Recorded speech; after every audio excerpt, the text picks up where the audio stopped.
오늘 여러분과 저를 보시면서 한마디 딱 하신다 그러면 뭘 말씀하실 것 같아요? 하나님이 날 쳐다보시고 나에게 딱 한마디 하신다. 무슨 말씀을 하실 것 같아요?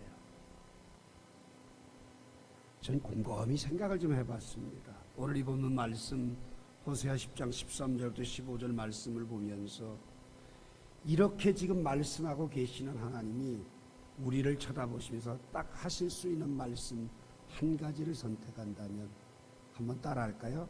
알다가도 모를 사람아.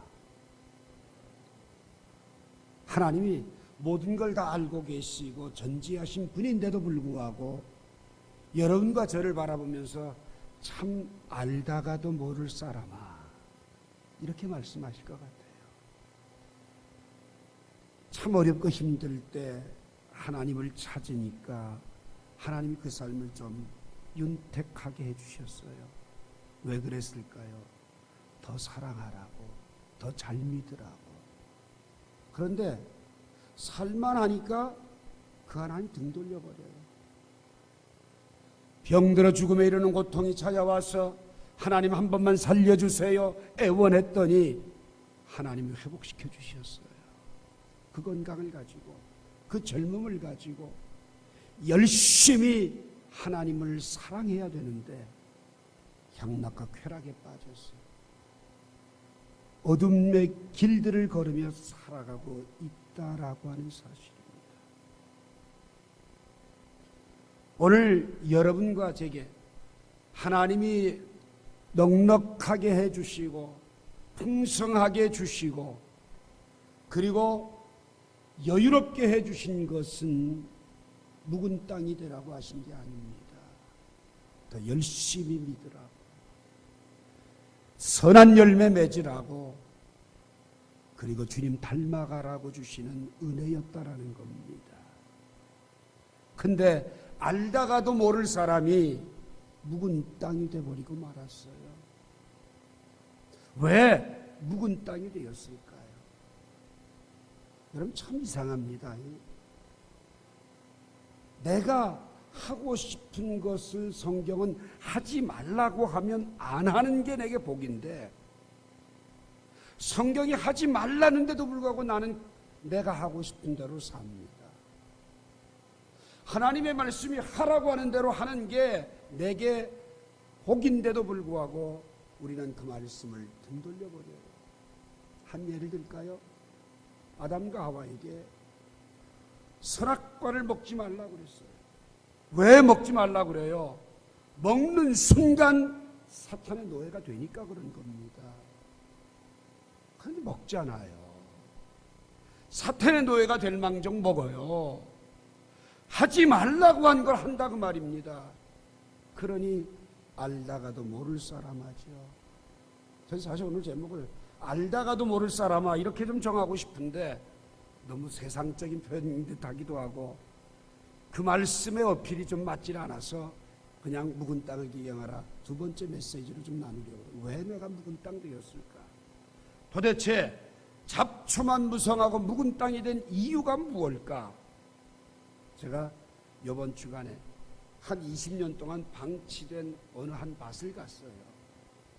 가서 그 밭을 돌아보는데요, 그 밭에 얼마나 잡초가 무성한지요. 같이 간 일행들이 아무도 안 들어가려고 그래요. 뱀 나온다고 그러고요. 그래서 어떡합니까? 내가 시범으로 먼저 하천도 가서 구정물 속에 빠지기도 하고 그러면서 그 사람들을 데리고 다 어떤 일들을 하고 돌아왔는데 전 그걸 보면서 참 많이 가슴이 아팠어요. 방치하니까 묵은 땅 되고, 방치하니까 쓸모없어져 버리고 남들에게 피해만 끼치는구나. 오늘 여러분과 제가 묵은 땅이 되어지면, 방치하게 되면, 믿음으로 산다고 하면서도 오늘 그 모습을 그대로 내버려 두게 되면 잡초와 엉겅기와 가시만 무성해지고 결국 여러분과 저는 다른 사람들에게 피해를 주는 사람들이 되어버리고 많은 결과를 낳게 된다고 하는 겁니다. 왜 묵은 땅이 되었을까? 첫 번째, 악을 밭갈아 죄를 거두기 때문입니다. 오늘 보면 13절 말씀에 보니까 너희는 악을 밭갈아 죄를 거두고 거짓 열매를 먹었나니. 여러분, 하나님이 이스라엘을 선택한 것은 믿음으로 살라고, 하나님의 의를 행하라고 그들을 택해 주셨어요. 그런데 그들은 하나님의 의를 심는, 하라는 건 하지 않고 악을 밭갈고 죄를 거두고, 그런데 이 악을 밭갈고 죄를 거두는데 우리를 현혹하는 게 뭐냐? 거짓 열매라니. 거짓 열매. 참 열매가 아닙니다. 거짓 열매에 현혹이 되어져서 그 생활이 달콤하고 즐겁게 여겨졌다라고 하는 거예요. 그 삶이 어떤 삶이냐? 하나님을 인식하지 못하는 삶이에요. 하나님을 등 돌린 삶이에요. 자기 자신의 목표와 자기 자신의 열정만 가지고 살아가는 삶이 바로 악을 밭갈고 죄를 거두는 삶이다라고 하는 사실입니다.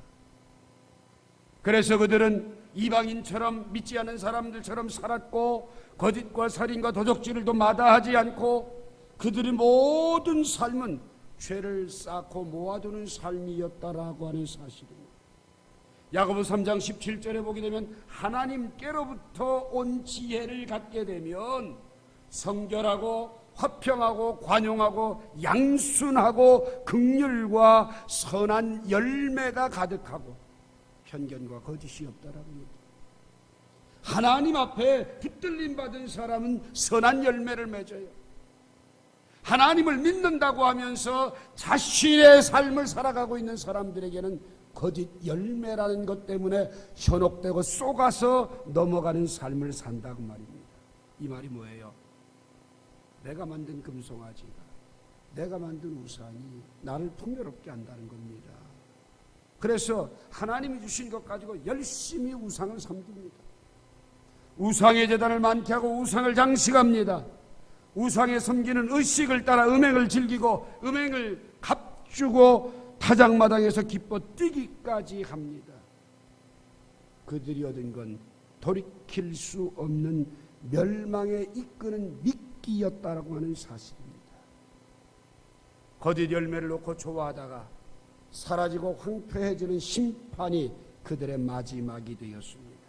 욥기 4장 8절과 9절에 보게 되면 내가 보건대 악을 밭갈고 독을 뿌리는 자는 그대로 거두나니 하나님의 입기운에 멸망하고 그들의 콧김에 사라진다라고 말씀을 합니다.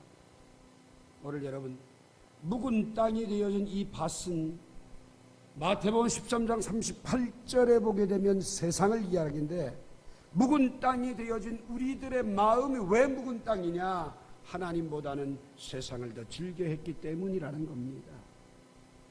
천국의 아들들은 좋은 씨지만 그 땅에 뿌려진 모든 씨앗들은 가라지가 더 많았다라고 하는 사실도 성경은 우리에게 전하고 있다라고 하는 겁니다. 그러면 내가 악을 밭갈고 죄를 거두는 삶은 어떤 삶일까요? 야고보서 1장 22절에 보니까 말씀을 듣기만 하고 행하지 않은 것, 이게 바로 속이는 삶, 거짓 열매를 누리는 삶. 히브리서 2장 1절에 보면 하나님의 말씀을 듣고 흘려 떠나보내지 않도록 조심하라고 얘기합니다. 이 말씀은 오늘 말씀 하나 받았으면 그 받은 말씀을 반드시 실천하는 것, 이게 바로 악을 밭갈지 않는 방법임을 말씀하고 있습니다. 오늘 우리 얼마나 많이 내 자신을 속입니까? 아까 우리가 갈라디아 6장 7절 말씀처럼 스스로 속이지 말라 말씀한 그 말씀이 우리에게 악을 밭갈고 죄를 거두고 있는 삶의 모습이라고 하는 겁니다. 고린도전서 3장 18절에 보면 아무도 자신을 속이지 말라. 너희 중에 누구든지 이 세상에서 지혜 있는 줄로 생각하거든 어리석은 자가 되라. 그리하여야 지혜로운 자가 되리라고 말씀을 합니다. 오늘 여러분과 저는 세상에서 똑똑한 사람, 힘 있는 사람, 능력 있는 사람이 되기 위해 몸부림을 칩니다. 그것이 바로 나를 속이는 거짓 열매라고 하는 것을 기억하시는지요? 오늘 내가 거기에 빠져 있는 동안은 묵은 땅이 될 수밖에 없어요. 고린도서 5장 17절 말씀처럼 그리스도 안에서 새로운 피조물, 좋은 땅에 좋은 씨가 뿌려지는 삶의 모습을 누릴 수 없는 요인이 되어버리고 만다는 것을 기억하시기 바랍니다. 악을 받거나 죄를 거둘수록 마음은 강팍해집니다. 의를 심을 수 없는 쓸모없는 땅으로 변해갑니다. 그들이 악을 받거나 죄를 많이 거둘수록 하나님 앞에 쓸모없는 심령이 되어버리고 만다는 것을 기억하시기 바랍니다. 두 번째로 묵은 땅이 된 이유가 있다면 오늘 보면 13절 하반절에 보니까 이는 내가 내 길과 내 용사의 많음을 의뢰하였음이라 이렇게 말씀합니다. 세상적인 힘을 의지했기 때문이다. 이스라엘이 악을 받거나 죄를 거두게 된 동기가 무엇인가를 설명하는 이야기입니다. 하나님을 신뢰해야 될 사람이 인간적인 방법과 아수르나 애국과 같은 세상의 힘을 더 의지했기 때문이라는 거예요. 이스라엘 민족이 능력이 있어서 430년의 애굽의 노예 생활이 청산된 것 아닙니다. 이스라엘이 잘해서 40년간 강야의 길을 걸었고 젖과 꿀이 흐르는 가나안 땅에 들어가 풍요를 누린 것 절대로 아닙니다. 하나님의 도움이 없이는 할 수 없는 일들입니다. 오늘 이 자리에는 여러분과 제가 하나님이 은혜 베풀어 주지 않으면 나는 살 수가 없어, 입으로는 그렇게 얘기를 합니다. 그런데 우리의 삶은 어떠냐? 내 힘으로든 얼마든지 잘 살 수 있다는 착각에 빠져 있다는 겁니다. 이런 착각이 오늘 내가 누리고 있는 복조차를 하나님이 주신 것으로 인정하지 않지요. 신명기 8장 18절에 보니까 하나님이 내게 재물 얻을 능을 주셨는데도 불구하고 내가 수고해서 내가 잘해서 이렇게 잘 살고 있다라고 하는 착각 속에 빠져 있다는 거죠. 내 길을 의지한다는 게 뭐예요? 내 모든 계획이 이루어져 가고 있는 그 계획이 내 생각대로 되어지는 것이 절대로 아닌데도 불구하고 우리는 그 생각에 빠져 있습니다. 그리고 무엇인지 힘이 있어야 된다. 경제적으로도 정치적으로도 군사적으로도 그리고 세상에서 지식적으로도 힘이 있고 능력이 있어야 대우를 받는다. 거기에 속아서 무너지는 삶을 살아가는 그리스도인들의 삶을 이야기하고 있습니다. 우리나라 가만히 보면요, 경기가 어려워도 대통령 탓, 국가적으로 조금 어려운 일 생겨도 정치인 탓, 어떤 문제가 터지게 되면 전부 탓들을 합니다. 강대국을 붙잡는다고 강대국이 나를 살려주는 것 아닙니다. 힘이 있다고 해서 그 사람 의지한다고 해서 그 사람이 나를 안정되게 해주는 것 아니라고 하는 사실입니다. 오늘 여러분, 이 세상은 두 가지 길밖에 없습니다. 내가 하나님과 함께하는 그분이 내 손을 잡아주는 삶을 살지 못하면 나는 세상을 잡을 수밖에 없습니다. 또 한 가지, 내가 세상을 잡고 가면 하나님을 잡을 수는 없다라고 하는 겁니다. 둘 중에 하나입니다. 택해야 합니다. 시편 20편 7절 말씀처럼 어떤 사람은 병고 어떤 사람은 말을 의지하나 우리는 여호와 우리 하나님의 이름을 자랑하리로다. 병거와 말을 의지하든지 하나님을 신뢰하든지 선택해야만 합니다. 요한복음 12장 43절 말씀처럼 사람의 영광을 구하든지 하나님의 영광을 구하든지 둘 중에 하나지, 하나님의 영광보다 사람의 영광을 더 사랑한다면 그 인생은 패망하고 말 것입니다. 시편 146편 3절에 보면 귀인들을 의지하지 말고 도울 힘이 없는 인생도 의지하지 말지니 그의 호흡이 끊어지면 흙으로 돌아가서 그날에 그의 생각이 소멸하리로다. 야곱의 하나님을 자기의 도움으로 삼으며 여호와 자기 하나님께 자기의 소망을 두는 자가 복이 있다라고 말씀합니다. 여러분, 3절같이 사는 인생 되지 마십시오. 하나님이 나의 도움이시요 하나님께만 소망을 두는 믿음의 삶이 되기를 주의 이름으로 부탁을 드립니다. 요한복음 1장 12절에 보면 예수 그리스도를 영접한 이후 그리스도 안에서 거듭난 우리들이라고 한다면 이제는 사람의 뜻을 가지고 살지 말고 하나님께로부터 난자다운 삶을 살아가는 믿음의 역사들을 이루게 되기를 주의 이름으로 축원합니다. 잠언 29장 25절에 보게 되면 사람을 두려워하게 되면 올무에 걸리지만 여호와를 의지하는 자는 안전하리라고 말씀을 해요. 오늘 이 시간 여러분 신명기 30장 20절에 보게 되면요, 여호와를 사랑하고 말씀을 청종하고 그를 의지하게 되면 그분은 나에게 생명이 되시고 장수가 되게 하시고 아브라함과 이삭과 야곱에게 주려고 맹세한 땅에 거주하게 하는 축복을 약속하고 있습니다. 오늘 이 시간 여러분 기억합시다. 하나님을 의뢰하고 하나님께 맡기는 사람이 될 것을 이사야 50장 10절이 명령하고 있듯이 오늘 여러분과 저는 하나님만 의지하는 복된 심령들이 되시길 바랍니다. 고린도서 1장 9절에 보게 되면 사도 바울은요, 더 이상은 살 수 없다. 마음의 사형 선고를 받고 모든 인생을 포기하게 됩니다. 그런데 그 순간 바울이 깨달은 위대한 은혜가 뭐냐? 나라는 건 믿을 존재가 안 된다. 나라는 건 믿을 존재가 안 된다는 거예요. 다시 살리시는 하나님, 죽은 자 가운데 다시 살리시는 하나님만 의지하라고 하나님이 자기에게 사형 선고의 순간도 주셨다고 고백을 합니다. 그 이후로 갈라디아 1장 10절에 보면 사람들에게 좋게 하라, 그리스도께 좋게 하라. 내가 만약 사람의 기쁨을 구하였다면 나는 그리스도의 종이 아니라고 단언하고 있다는 사실입니다. 오늘 이 시간 여러분 데살로니가 전서 2장 4절 말씀처럼 오늘 사람을 기쁘게 하는 자가 아니라 우리의 마음을 감찰하시는 하나님을 기쁘시게 해드리는 사람들이 되셔서 세상적인 힘으로 살아가지 말고 은혜로 사는 자, 알 수도 없는 존재가 뭐요? 세상적으로 사는 사람, 알다가도 모를 존재가 뭐요? 바로 세상을 의지하는 사람.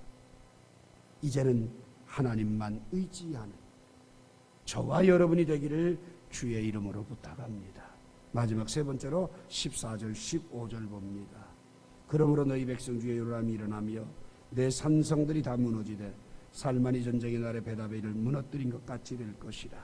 그때 어머니와 자식이 함께 부셔졌도다. 여기에서 요란함은 굉음을 이야기하는데요, 막 뭔가 깨지는 소리지요. 뭐 허리케인이 지금 태풍으로 진로도 알 수 없고 일본을 강타하고 뭐 한국으로 온다 초긴장들이 되어 있어요. 이 허리케인이 훑어 지나가는 자리에는요, 굉음과 요란함이 있을 뿐만 아니라 쑥밭이 돼버리고 말아요. 참 은혜로 이게 어떻게 태평양에서 우리나라에 지나간 모든 태풍들은 필리핀에서부터 발원지가 되는데 이번에는 동쪽 태평양 하와이 쪽에서 허리케인이 발달이 된 게 할룰라가 돼서 지금 이 한국 제주도 연안을 지금 통과하고 있다라는 이야기. 여러분 바람 하나만 불어도 다 파괴돼버려요. 다 없어져 버려요.